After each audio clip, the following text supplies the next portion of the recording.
বিসমিল্লাহির রহমানির রহিম। সুপ্রিয় দর্শক, আসসালামু আলাইকুম। রেনিস কিচেনে অনেক শুভেচ্ছা জানাচ্ছি আমার আজকের রেসিপিটি দেখার জন্য। আমার আজকের রেসিপিতে থাকছে মুগ ডালে খাসির মাংস রান্নার রেসিপি। অল্প পরিসরে অল্প উপকরণের রান্নাটি আপনাদের কাছে অনেক সহজভাবে শেয়ার করেছি। আশা করছি ভালো লাগবে। রেসিপিটি সাদা ভাত, পোলাও, রুটি অথবা পরোটার সাথে পরিবেশন করা যায় অনেক মজা করে। ভিডিওটি ভালো লাগলে চ্যানেলটি সাবস্ক্রাইব করে রাখার অনুরোধ রইল। আর সেই সাথে ফেসবুক পেজ থেকে যারা দেখছেন তারা প্লিজ পেজটি ফলো করে নেবেন, ফ্রেন্ডস অ্যান্ড ফ্যামিলির সাথে শেয়ার করবেন। আমি চলে যাচ্ছি মূল রেসিপিতে।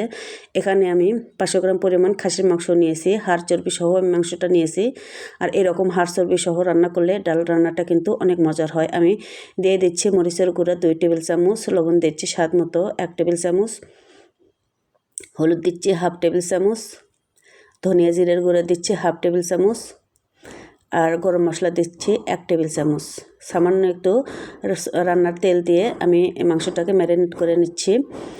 প্রত্যেকটা মাংসের মশলার পরিমাণ আমি একটু বেশি করে নিয়েছি, একেবারে ডাল পর্যন্ত রান্না হয়ে যাবে এই মশলাতেই। আমি সাইডে একটু রেখে দিচ্ছি কিছুক্ষণের জন্য। আর এখানে আমি ডাল নিয়ে নিচ্ছি। এটা হচ্ছে রাইস কুকারের ছোটো একটা পট যেটা থাকে। এখানে 200 গ্রামের মতো ডাল হয়ে যাবে। আমি 1 পট ডাল নিয়ে নিচ্ছি। ডালটা আমি সামান্য একটু টেলে নিয়েছিলাম, আর পানি দিয়ে আমি ওয়াশ করে নেব।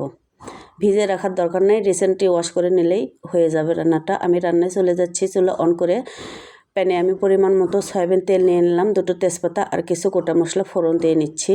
7 থেকে 8 সেকেন্ড ভেজে নিলে মশলাগুলো থেকে একটা সুঘ্রাণ যখন বেরোতে শুরু করবে তখন সে পর্যায়ে আমি 1/2 কাপ পেঁয়াজ অ্যাড করে দিচ্ছি। চুলার হিটটা হাইয়ে রেখে আমি পেঁয়াজগুলো অনবরত নেড়েচেড়ে একটু লালচে করে ভেজে নেব।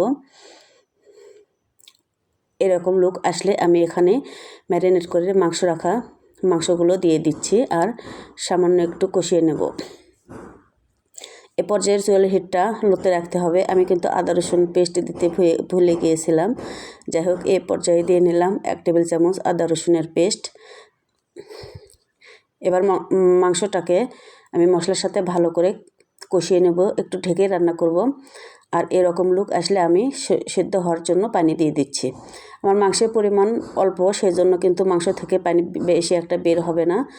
আমি গরম পানি অ্যাড করে মাংসটা 60%-এর মতো সিদ্ধ করে নিয়েছি। আর এ পর্যায়ে আমি ভিজিয়ে রাখা ডালগুলো দিয়ে দিচ্ছি। সাথে দিয়েছি 4 থেকে 5টা কাঁচামরিচ। এবার আমি ডালের সাথে মাংসটাকে আবারও ভালো করে কষিয়ে নেব হাই হিটে। দেখতে পাচ্ছেন যে পানি আছে, এই পানিটা আমি একেবারে শুকিয়ে নেব। লুকটা এ পর্যন্ত আসলে আমি আবারও গরম পানি অ্যাড করে ডালটা এবং মাংসটা পারফেক্টভাবে সিদ্ধ করে নেব ঢেকে রান্না করে। আমার রান্নার পানিটা অনেকটা শুকিয়ে এসছে, আমার মাংস সিদ্ধ হয়ে গেছে, আমি চেক করে নিয়েছিলাম। আর এ পর্যায়ে বেশি কিন্তু ঘাটাঘাটি করা যাবে না, ডালটা একেবারে গলে যাবে। ডালটা গলে যাবে না কিন্তু সিদ্ধ হবে এরকম, তবে কিন্তু খেতে ভালো লাগবে। আমার রান্নাটা একেবারে কমপ্লিট। আমি গ্রেভির জন্য 1 কাপ পানি অ্যাড করে নিলাম। নেড়েচেড়ে একটু বলক আসলে আমি রান্নাটা কমপ্লিট করে নেব। লবণটা আমার পারফেক্ট আছে। আমি ঢেকে স্লো হিটে 5 মিনিট রান্না করে নিলাম। আমার রান্নাটা একেবারে পরিবেশনের জন্য রেডি।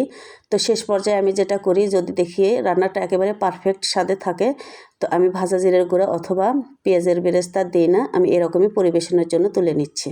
তো দর্শক, এভাবে তৈরি হয়ে গেল অনেক মজার মুগ ডালের খাসির মাংস রান্নার রেসিপি। অল্প পরিসরে রান্নাটা শেয়ার করেছি, অল্প মাংসে এরকম একটা রান্না। আশা করছি ভালো লাগবে সবার। ভালো লাগলে একটা লাইক দিতে ভুলবেন না।